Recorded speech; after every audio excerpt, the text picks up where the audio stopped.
Have a nice day, everyone! I am your teacher Joyce Agadan from Western Tepa District.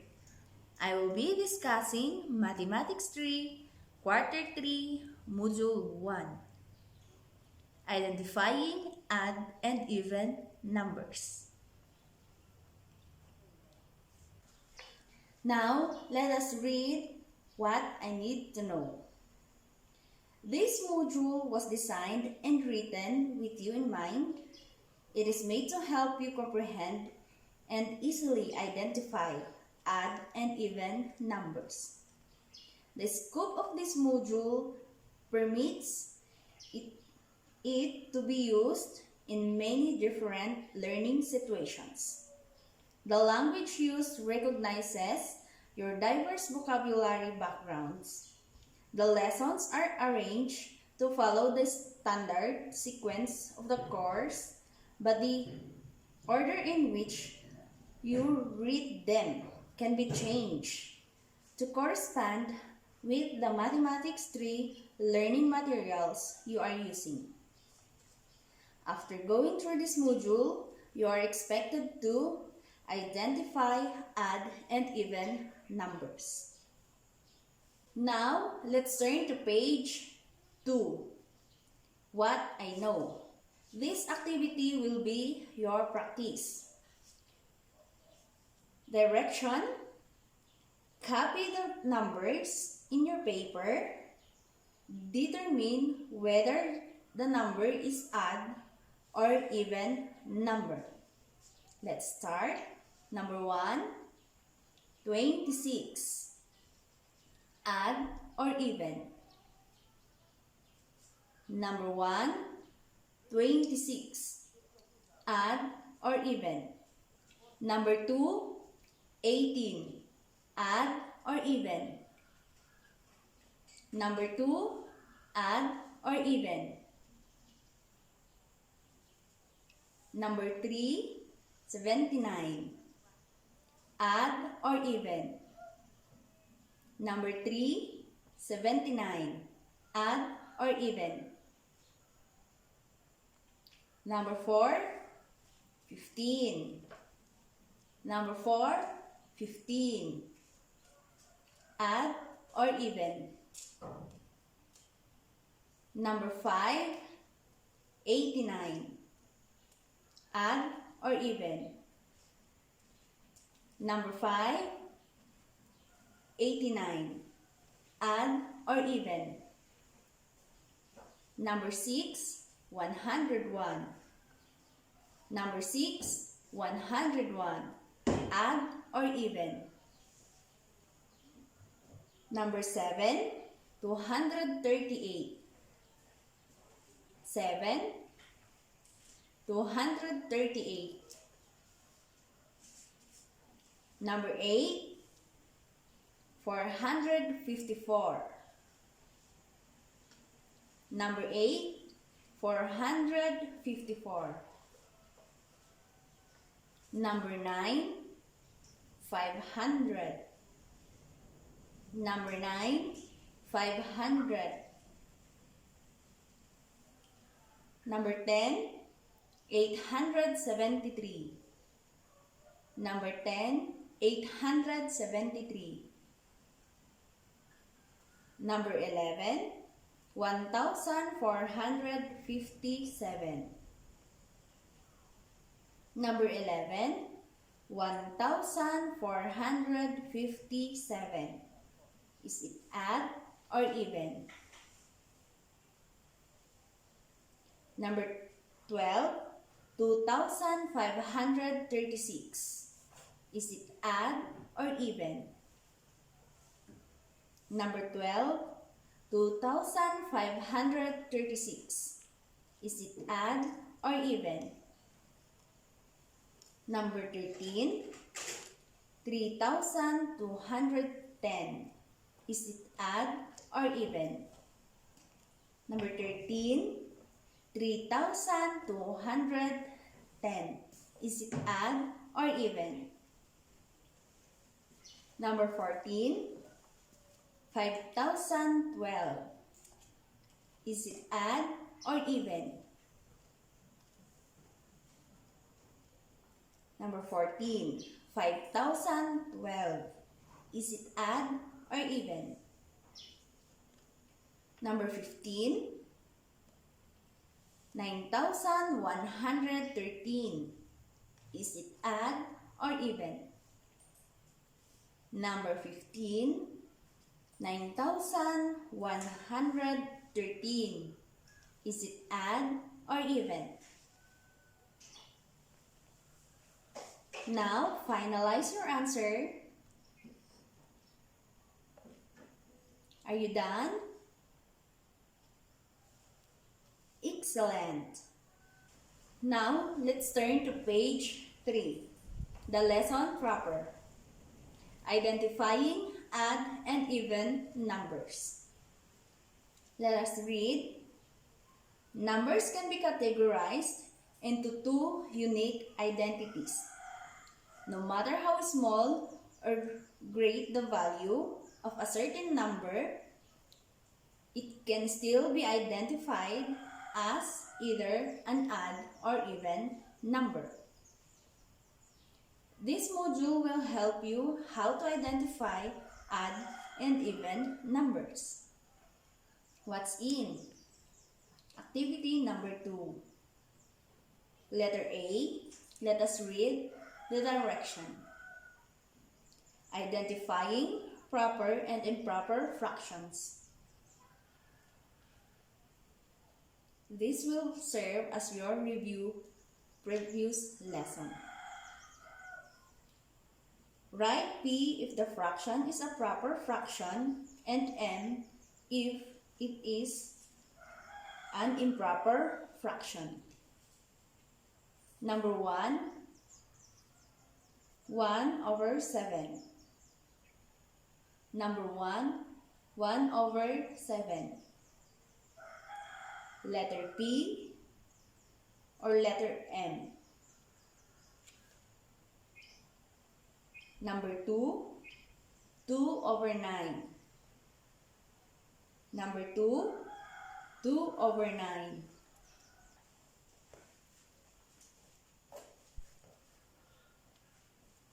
Number 2, 2/9. Is it P, proper fraction, or letter M, improper fraction? Number 3, 4/3. Is it P, proper fraction, or letter M, improper fraction? Number 4, 9/11. Is it P, proper fraction, or letter M, improper fraction? Number 5, 7/2. Is it P, proper fraction, or M, improper fraction? Are you done? Now let's go to letter B. Identifying similar and dissimilar fractions. Direction. Write S if the set of fractions is a similar fractions and D if it is dissimilar fractions. Let us repeat the direction. Write S if the set of fractions is a similar fractions. And letter D if it is dissimilar fractions. Number 6, 21/7 and 3/7. Is it S, similar fractions, or D, dissimilar fractions? Number 7, 10/11 and 20/21. Is it S, similar fractions, and or D, dissimilar fractions? Number 8, 1 over 2 and 2 over 4. Is it S, similar fraction, or D, dissimilar fractions? Number 9, 15 over 20 and 15 over 25. Is it S, similar fractions, and D, dissimilar fractions? Last, number 10, 3 over 5 and 5 over 3. S, similar fraction, or D, dissimilar fraction?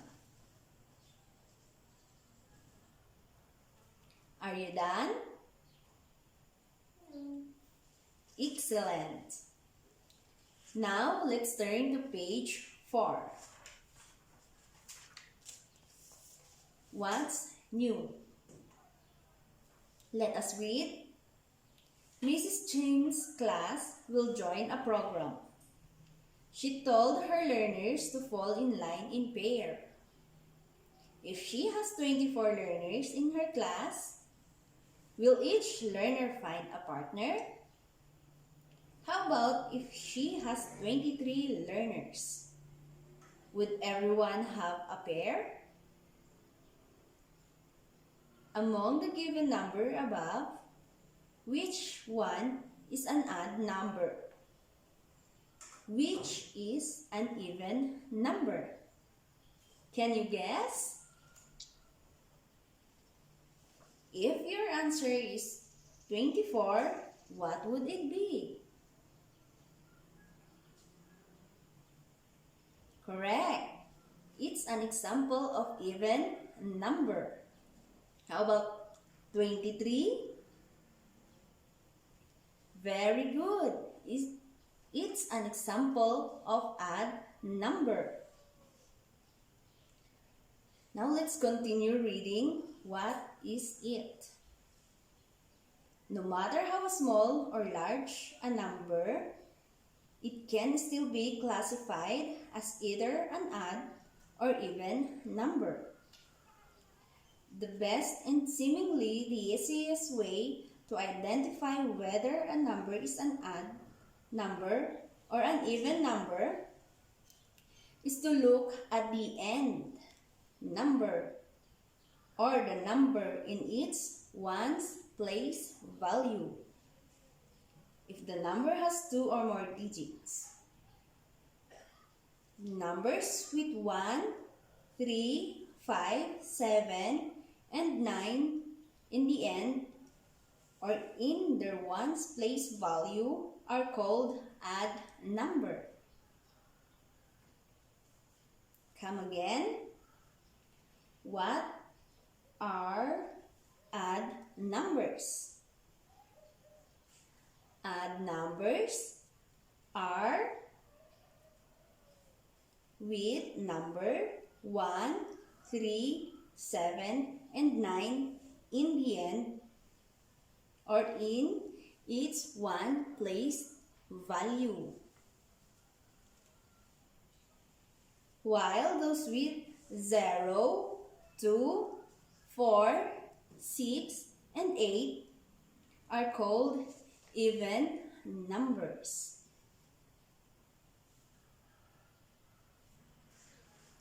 Ayan mga bata, tinatawag na even number kung may pares o may partner ang isang numero tulad ng 2, 4, 6, 8, 10, at iba pa. At kung ang numero naman ay may sobrang isa, o may walang kapares o kapartner, ito ay tinatawag na odd number. Tulad ng 1, 3, 5, 7, 9, 11, at iba pa. Ulitin natin. Tinatawag na even number kung may pares o may kapartner ang isang numero tulad ng 2, 4, 6, 8, 10, 12, at iba pa. At kung ang numero naman ay may sobrang isa o may walang kapares, ito ay tinatawag na odd number.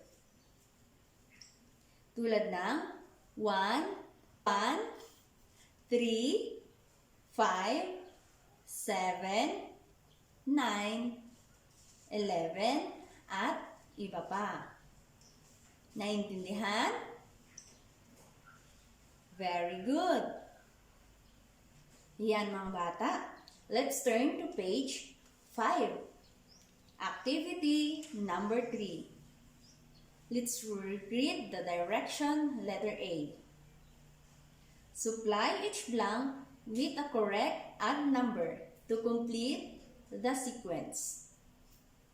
Odd number daw ang ilalagay sa mga blanko.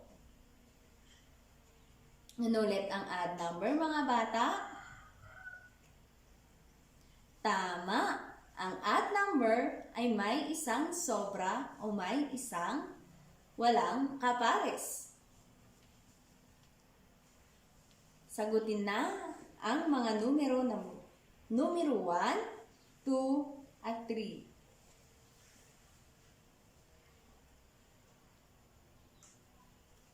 Tapos na ba mga bata? Are you done?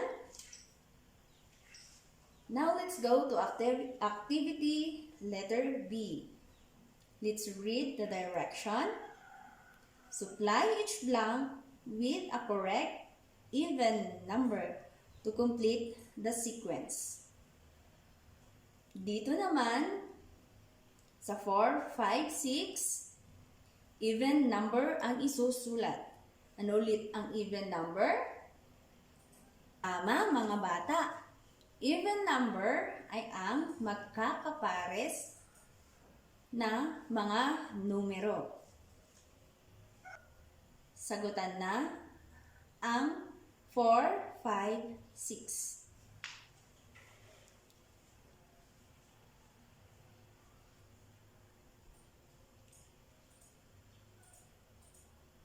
Are you done? Excellent. Let's read what I have learned. The easiest way to identify whether a number is an odd number or an even number is to look at the end number or the number in its ones place value. Tulad nga ng sabi natin kanina, na tignan natin kung ang mga numero ay may sobra o wala o magkakapares. Numbers with 1, 3, 5, 7, and 9 in the end or in their ones place value are called odd numbers, while those with 0, 2, 4, 6, 8 are called even numbers. Page 6. What I can do. Activity number 4. Name me. What number am I? Write your answers on your paper. Number 1. I am an odd number that is less than 80 but greater than 77. Number 1, I am an odd number that is less than 80 but greater than 77. Ito daw ay numero mas mababa sa 80 pero mas mataas sa numero 77. Odd number. Number 2, I am greater than 122 but less than 125. What odd number am I? Number 2, I am greater than 122 but less than 125. What odd number am I? Mas mataas daw sa 122 pero mas mababa sa 125. Odd number.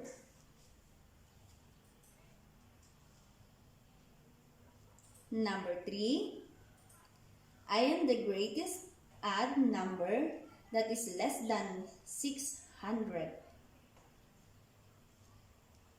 Number 3, I am the greatest odd number that is less than 600.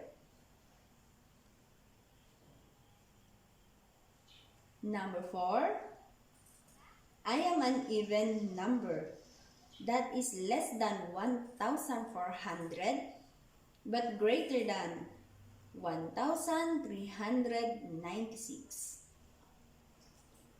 Number 4, I am an even number that is less than 1,400 but greater than 1,396. Even number daw na mas mababa sa 1,400 at mas mataas sa 1,396. Number 5, I am less than 2,205, greater than 2,202.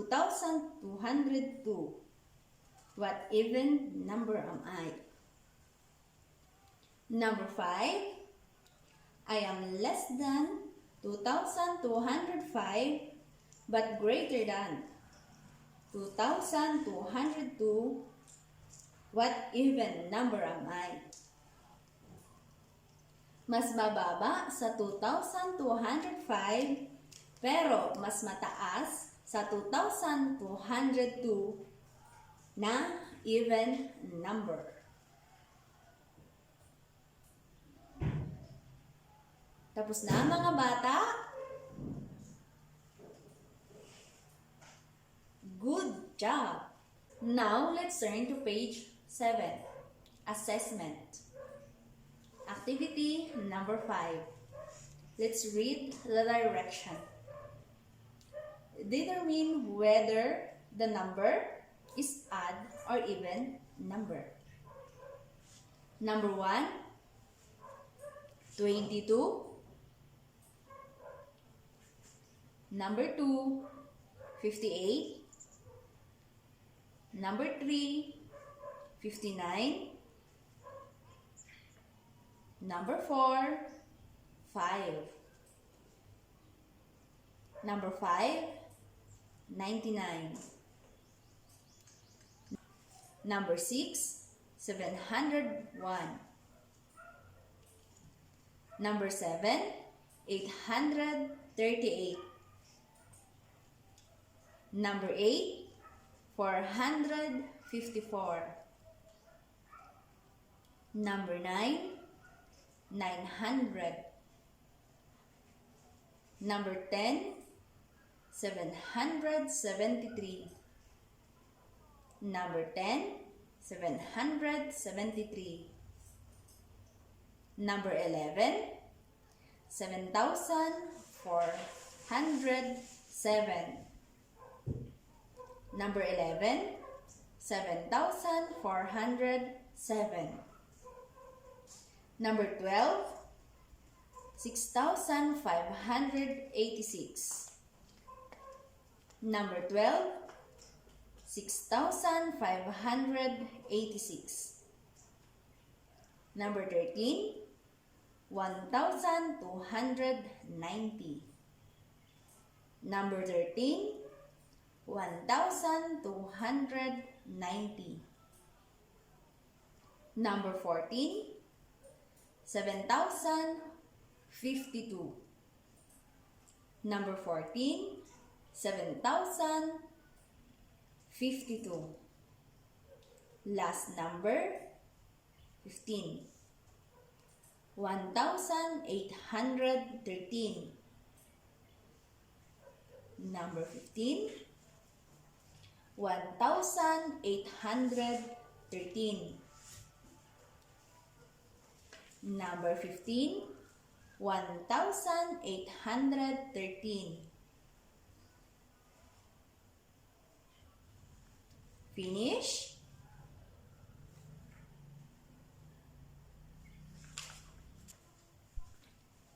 Now let's turn to page 8 for your additional activity. Activity number 6. Name the game. Identify what number is being described. Write your answers on your paper. Sabihin kung anong numero ang tinutukoy. Isulat ang sagot sa sagutang papel. Number 1. I am the sum of the largest one-digit odd number and the largest one-digit even number.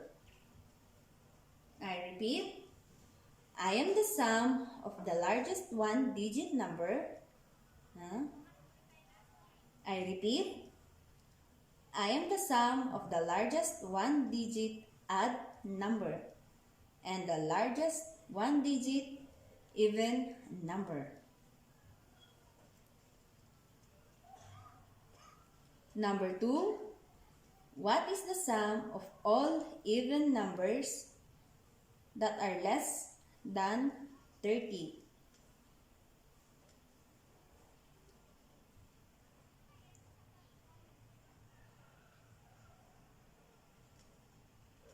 Sum of all even numbers that are less than 30. Isulat ang mga even numbers at pagsasamahin ang mga ito. Or i-add ninyo ang mga even numbers na nasa pagitan ng 1 hanggang 30. Number 3, I am an odd number that is exactly in the middle between 1,008 and 1,013. Exactly in the middle between 1,008 and 1,013. Odd number that is exactly in the middle between 1,008 and 1,013. Number 4, 26 is the sum of two consecutive even numbers. What are the two even numbers? Dalawang even number na kung pagsasamahin ay ang sagot ay 26. The sum of two consecutive even numbers. What are the two even numbers? Number 5, I am a 3-digit odd number. The sum of my digits is 21. Each digit is different from each other. Tatlong odd number na kung pagsasamahin ay ang sagot 21.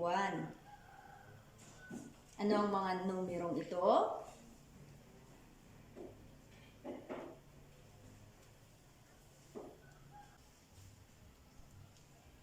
Yay! We are done with our first module in mathematics, quarter 3. Again, I am your teacher Joyce.